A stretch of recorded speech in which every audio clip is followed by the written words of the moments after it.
Assalamualaikum warahmatullahi wabarakatuh. Di sini kami dari kelompok 6 ingin mempresentasikan hasil kerja dari kelompok kami tentang fungsi kepemimpinan leading dan fungsi controlling atau pengendalian.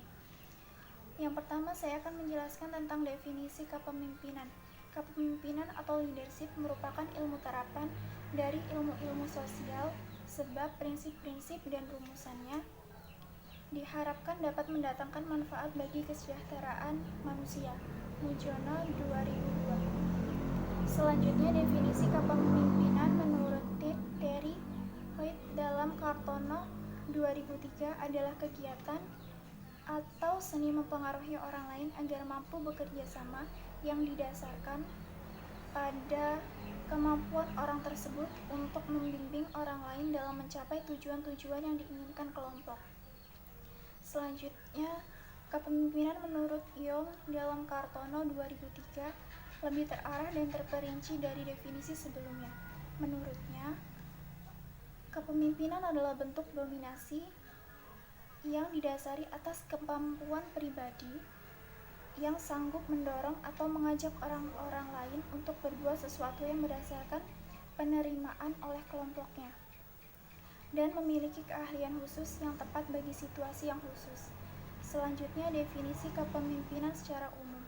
Kepemimpinan atau leadership adalah suatu proses yang dilakukan manajer perusahaan untuk mengarahkan atau directing dan mempengaruhi influencing para bawahannya dalam kegiatan yang berhubungan dengan tugas task-related activities, agar para bawahannya tersebut mau mengarahkan ke seluruh kemampuannya, baik sebagai pribadi maupun sebagai anggota suatu tim untuk mencapai tujuan yang telah ditetapkan oleh perusahaan. Sifat-sifat kepemimpinan memiliki 3 sifat. Yang pertama, mengarahkan atau directing, mengarahkan orang-orang yang dipimpinnya untuk mencapai tujuan. Yang kedua, memengaruhi atau influencing, memengaruhi para bawahannya baik perkataan, sikap, kepribadian, dan perbuatannya agar para bawahannya mau bekerja sama dalam proses pencapaian tujuan perusahaan. Yang ketiga, pemimpin memiliki wewenang atau authority, hak yang dimiliki pemimpin untuk memerintah orang lain atau bawahannya dalam kegiatan yang berhubungan dengan tugas atau pekerjaan. Penggunaan kekuasaan. Kekuasaan atau power adalah kemampuan atau ability yang dimiliki seseorang untuk menguasai sumber daya manusia, informasi, dan material agar suatu pekerjaan dapat dilaksanakan. 3 dimensi kekuasaan, yakni kemampuan untuk mendominasi atau power over, kemampuan untuk berbuat sesuatu atau power to, dan kemampuan untuk menolak pihak lain atau power from. Hubungan kekuasaan dengan wewenang memiliki 3 situasi, yakni situasi di mana seseorang memiliki wewenang tetapi tidak memiliki kekuasaan. Yang kedua, situasi di mana seseorang memiliki wewenang dan sekaligus memiliki kekuasaan. Yang ketiga, situasi di mana seseorang memiliki kekuasaan tetapi tidak memiliki wewenang. Sumber-sumber kekuasaan, yakni legitimate power. Dalam hal ini memiliki kekuasaan karena ia diberi wewenang oleh otoritas atau pemegang kekuasaan yang lebih tinggi. Expert power, keahlian yang sangat menonjol dalam menjadikan seorang ahli memiliki kekuasaan berdasarkan otoritas keilmuan di bidangnya. Reward power, kekuasaan ini dimiliki seseorang pemimpin karena pemimpin tersebut gemar memberikan hadiah atau imbalan terutama dalam bentuk materi. Coercive power, kekuasaan yang dimiliki pemimpin karena ia memiliki kemampuan untuk memaksa orang untuk patuh terhadap perintahnya. Yang terakhir, referent power adalah kekuasaan yang dimiliki pemimpin karena wibawanya yang ia miliki. Selanjutnya yaitu taktik memengaruhi. Ada 8 taktik memengaruhi. Yang pertama, konsultasi, persuasi rasional, daya tarik inspirasional, taktik menjilat, taktik koalisi, taktik menekan, memperoleh dukungan atasan, dan taktik pertukaran. Selanjutnya yaitu mentoring. Mentor adalah individu yang secara sistematis mengembangkan kemampuan orang lain melalui pelatihan dan pembinaan yang intensif. Dalam proses mentoring, ada kaitan hubungan antara manajer senior dan manajer junior. Manajer senior sebagai mentor dapat menjalankan dua fungsi penting. Yang pertama yaitu fungsi meningkatkan karir, dan yang kedua fungsi memberikan dukungan psikologis dan sosial. Selanjutnya yaitu modifikasi perilaku.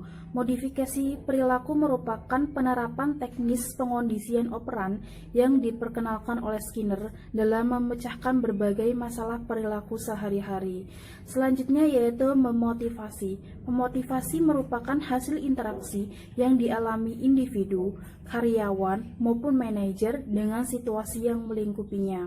Unsur motivasi. Definisi yang diberikan oleh Robbins dan Coulter, ada 3 unsur utama yang membentuk motivasi seseorang. Yang pertama yaitu upaya, yang kedua tujuan organisasi, dan yang ketiga yaitu kebutuhan. Proses motivasi dimulai dari adanya suatu kebutuhan yang tidak terpenuhi. Komunikasi.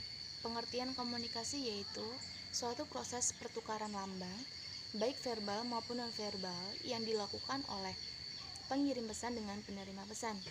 Kategori komunikasi terbagi menjadi 2, yaitu kategori komunikasi berdasarkan dampaknya bagi penerima pesan, dan yang kedua yaitu kategori komunikasi berdasarkan struktur organisasi. Di dalam kategori komunikasi berdasarkan dampaknya bagi penerima pesan, komunikasi terbagi menjadi 4, yaitu komunikasi informatif, komunikasi persuasif, komunikasi rekreatif, dan proses communication. Selanjutnya, komunikasi terkait dengan struktur organisasi. Ada downward communication, upward communication, lateral communication, dan dia global communication. Selanjutnya yaitu pengendalian atau controlling.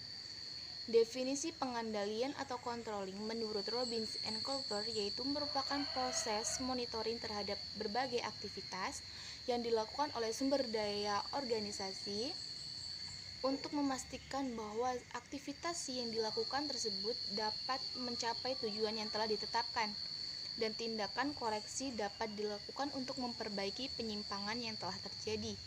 Selanjutnya ada sistem pengendalian menurut Lawrence, yaitu seperangkat instrumen yang terdiri dari penetapan tujuan secara formal, pemantauan kerja, evaluasi kerja, dan sistem pemberian umpan balik yang akan memberikan berbagai informasi kepada para manajer apakah strategi dan struktur organisasi yang saat ini dapat bekerja dengan efektif dan efisien. Selanjutnya ada proses pengendalian.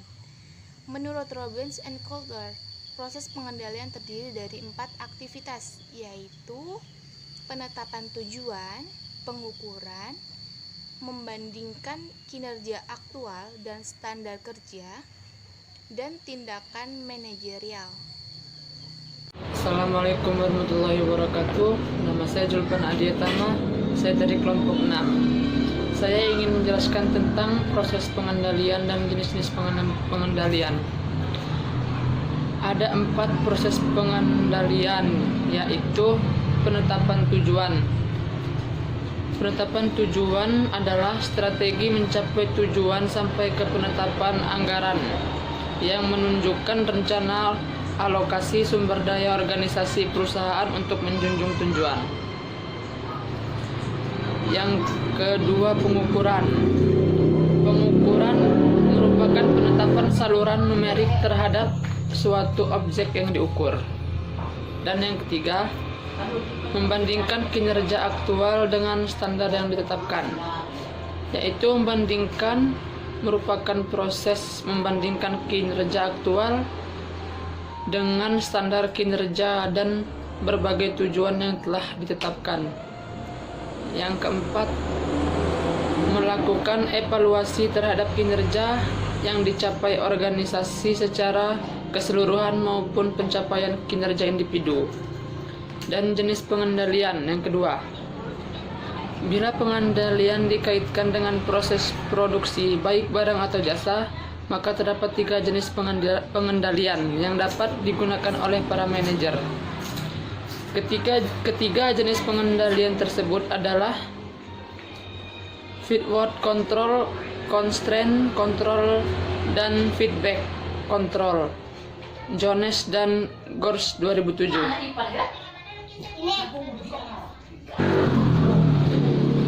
Feedward control merupakan tipe pengendalian yang berada pada tahapan input stack dari suatu proses produksi.